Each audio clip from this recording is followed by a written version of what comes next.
10 a.m., March 6, 1944. At 25,000 feet over central Germany, the cold bites through cockpit glass and flight gloves alike. Engines hammer the air with a steady, chest-deep roar.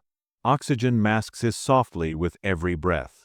Below, the land looks calm, fields stitched together by rivers, towns frozen in sunlight, but the sky is alive, tense, waiting.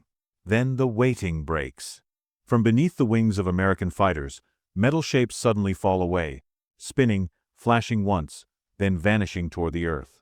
German pilots see it instantly. They have been fighting this war in the air for years now. They know its patterns. American escorts always leave. Fuel has always been the limit. There is a point, every veteran knows it, where the fighters turn west and the bombers are left exposed. That moment is when the hunt truly begins. But today, something feels wrong. Those falling shapes are not bombs. They are fuel tanks. And no pilot drops fuel tanks unless he is about to fight. In cockpits marked with years of combat scars, Luftwaffe aces feel a quiet, creeping realization. The Americans are not preparing to go home. They are preparing to stay. The aircraft above them is the P-51 Mustang, long-nosed and smooth, its wings slicing cleanly through thin cloud. It does not look aggressive. It does not roar like earlier fighters. But inside that airframe is a Merlin engine that breathes power at altitude, and a design shaped by hard lessons paid for in blood. External drop tanks give it the range to cross Germany. When jettisoned, they leave behind a machine built for speed, balance, and relentless pursuit. German after-action reports from early 1944 describe the change without drama, but the meaning is unmistakable. Escorts remain with the bombers. Escorts follow interceptors into dives. Escorts wait above airfields. The safe gaps, the moments to disengage, regroup, survive, are disappearing. Pilots who once chose when to fight now find themselves being chased. Far away in England, this moment has been coming since the first American bomber formations were torn apart in daylight skies. Schweinfurt. Ball bearings burning on the ground. Crews lost faster than they could be replaced. The solution was not more courage. It was range.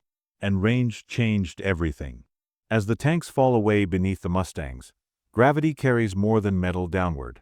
Carries the old balance of air combat with it. The Luftwaffe pilots understand before the first tracers streak past their canopies. If these fighters can reach anywhere, if they can fight anywhere, then nowhere is safe anymore. The sky tightens around them. Throttles push forward. Sunlight flashes off wings turning into the attack. In this single quiet decision, to drop fuel and keep going, the air war over Europe crosses a line it can never uncross. By early 1944, the change is no longer theoretical. It is measurable, written into combat logs, fuel calculations, and casualty lists on both sides. The P-51 does not arrive as a miracle overnight.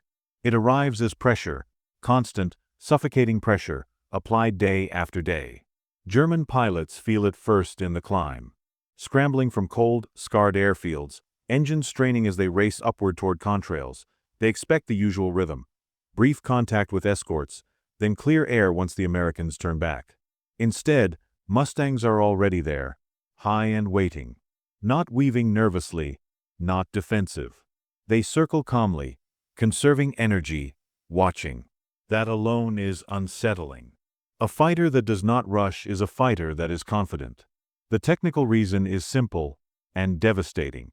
With drop tanks attached, the Mustang can escort bombers from England to Berlin and back. With them gone, it becomes lighter, faster, sharper on the controls. German pilots note how quickly these fighters transition from cruise to combat. One moment they are distant specks. The next, they are diving out of the sun, speed screaming through the airframe. The Mustang does not need to win every dogfight. It only needs to stay. And it does. Over target. On withdrawal. Over rail yards, refineries, and river crossings. Over German airfields themselves. Reports begin to change tone. Pilots write of being attacked while forming up. Of being bounced while landing, low on fuel, flaps down, vulnerable. Training units are hit. Replacement aircraft are destroyed before reaching operational squadrons. Even experienced aces feel the strain. There is no longer a clean break between battle and safety. The front line is now everywhere. Meanwhile, American doctrine evolves just as quickly. Mustangs are no longer tied tightly to bomber boxes. They range ahead, hunt independently, sweep the skies clear. This is not improvisation, it is policy. The goal is air superiority, not just protection. Destroy aircraft in the air. Destroy them on the ground. Force German pilots into combat whether they want it or not. And the cost shows. By spring, the Luftwaffe is bleeding experienced men faster than it can replace them. Fuel shortages worsen. Training hours shrink. New pilots arrive with a fraction of the experience their opponents carry. Courage remains, but courage alone cannot close the gap. There is a quiet cruelty to how this unfolds. No single battle announces the shift. No dramatic headline marks the moment. It happens gradually, relentlessly, until one day German pilots realize they are flying into battles they no longer control. The falling drop tanks were only the beginning. What followed was a war in the air where endurance mattered as much as skill, and the Mustangs had both. By the summer of 1944, the sky over Germany feels different. Quieter in some places, empty in others. The great swirling battles still happen, but they are shorter now, more one-sided. The Luftwaffe still fights, still rises to meet the bombers, but the certainty is gone. Pilots climb knowing they will be followed all the way back, knowing escape is no longer guaranteed by distance or fuel. For German veterans, the psychological weight is heavy. Diaries and post-war memoirs speak of constant vigilance, of scanning the sky even after breaking contact, of never truly relaxing the grip on the controls. There is no safe direction to turn. The Mustangs stay above, patient, waiting for mistakes. A moment too long in a climb. A split second of distraction. That is all it takes. On the ground, the consequences spread outward. Aircraft production struggles under sustained bombing. Fuel stocks collapse.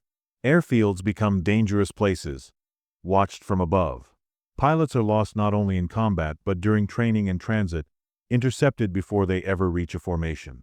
Experience drains away, and with it, the ability to recover. An air force can replace machines. It cannot quickly replace judgment earned over years of survival.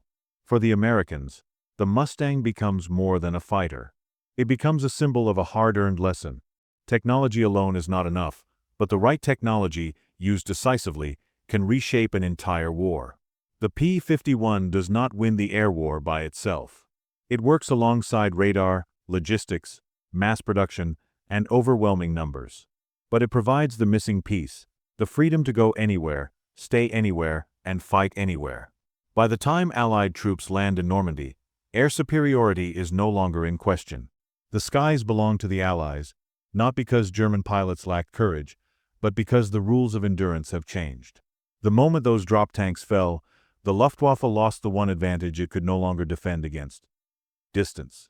When the war ends, surviving pilots on both sides look back at that shift with clarity. No single duel defines it. No famous aces last stand. Just a simple, brutal realization made thousands of feet above the ground: the enemy will not leave. Today, modern air power still carries that lesson. Range, persistence, and control of time matter as much as speed or firepower. The sight of a fighter discarding what it no longer needs to survive the fight remains a powerful image of commitment, of confidence, of irreversible change.